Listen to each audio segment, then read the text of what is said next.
Okay, I hope you are doing well. Today is another video, an important one about the application of PED and how it can be applied in different scenarios. This video is more about ramblings of what I feel should be the application according to economics theory. So we'll be looking at three stakeholders, the government, consumers, and firms, and we'll see how they can use the price elasticity of demand for different purposes.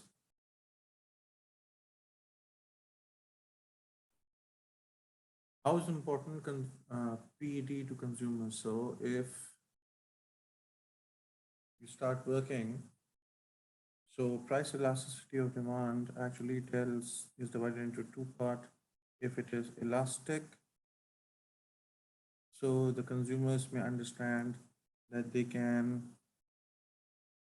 delay purchases if prices are rising.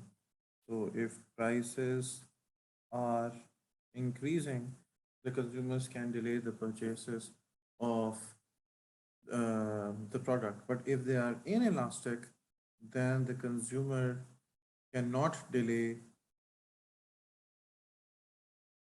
the purchase, cannot delay the purchase. The consumer has to buy the product even if the price is rising.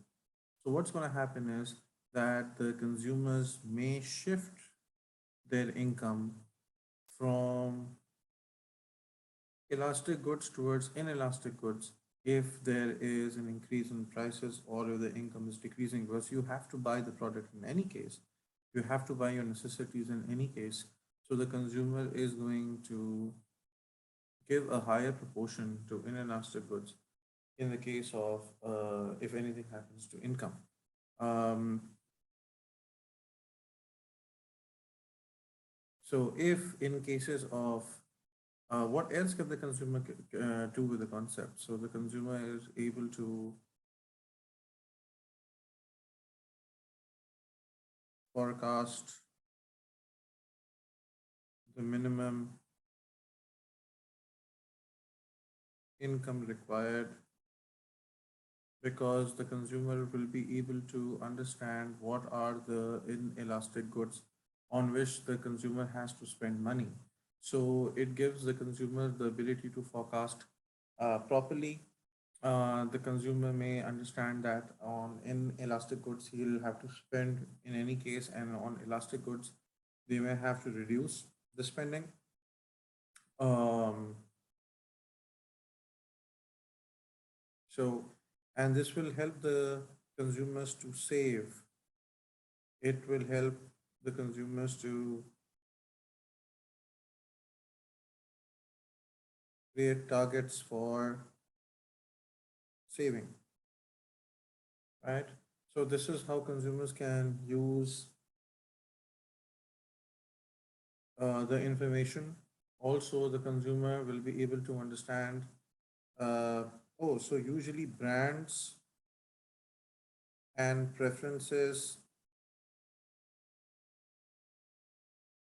are inelastic.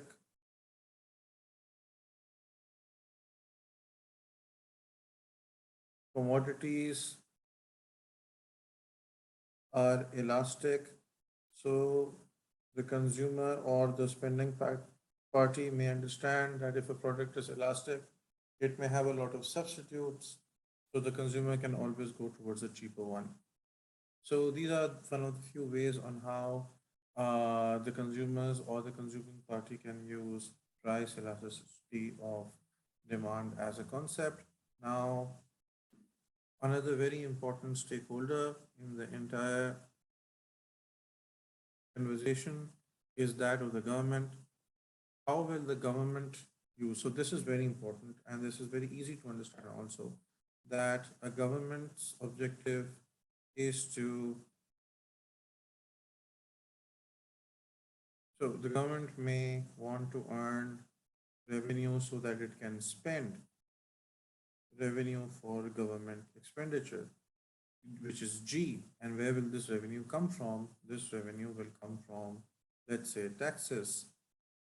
And the government has two tools, direct and indirect tax. Now, indirect taxes are applied on goods and services.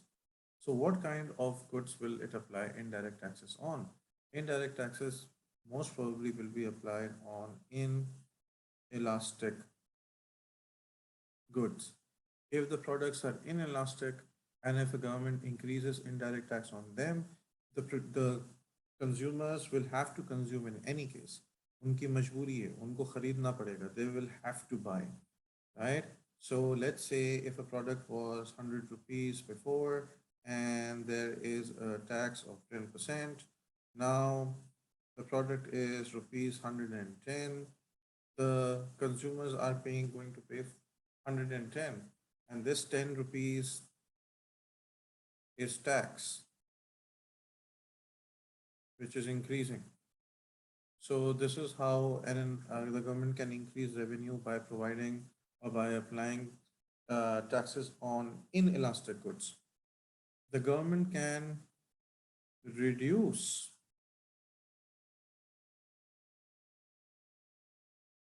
tax rates on elastic goods. So price is going to decrease, quantity demanded is going to increase, which means people are going to buy more. Sorry.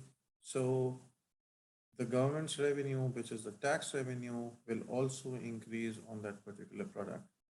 Government may also want to reduce externalities or correct market failure, which means it would have to do something about demerit goods. The government may want to reduce demerit goods.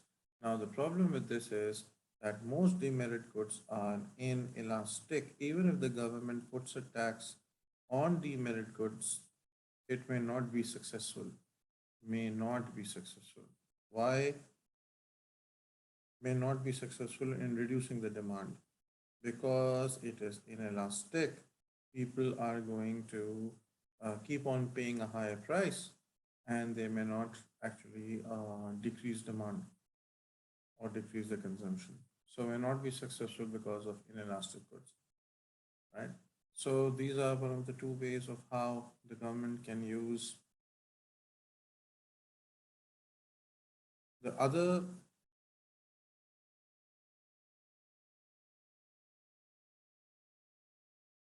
how can the firms use? And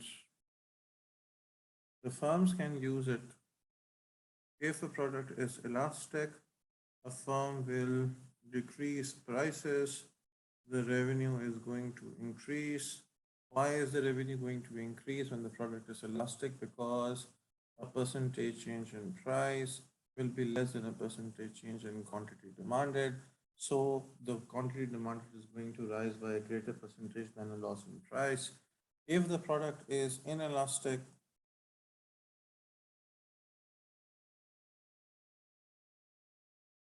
the firm should increase price, revenue is going to increase.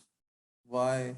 Because percentage change in price is greater than percentage change in quantity demanded, which means that if the price is changing by 5%, the quantity demanded is going to fall by only 2%, which means that the revenue of the firm will increase by charging a higher price.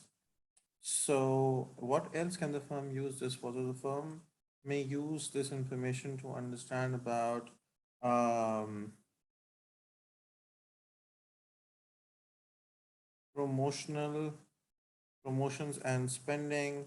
So, for example, if a product is inelastic, um,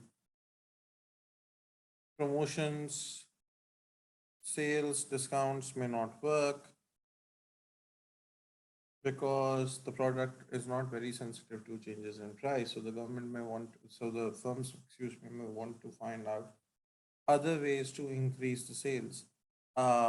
Sales discount may not work if the product is inelastic. Um, the other thing which the firms need to understand is that the firms will try to, they will try to make elastic goods inelastic. And how can you do that? You can do that by strong levels of differentiation. So, for example, if you start differentiating your products, start creating a USP in the minds of the consumer, you position your product differently. So, the product may come out to be very different from that of the competition, and technically, you may not have to worry about the competition anymore. So, these are a few factors of how a price elastic demand could be used for great effect. I hope you're doing well, and I hope this helps. Thank you.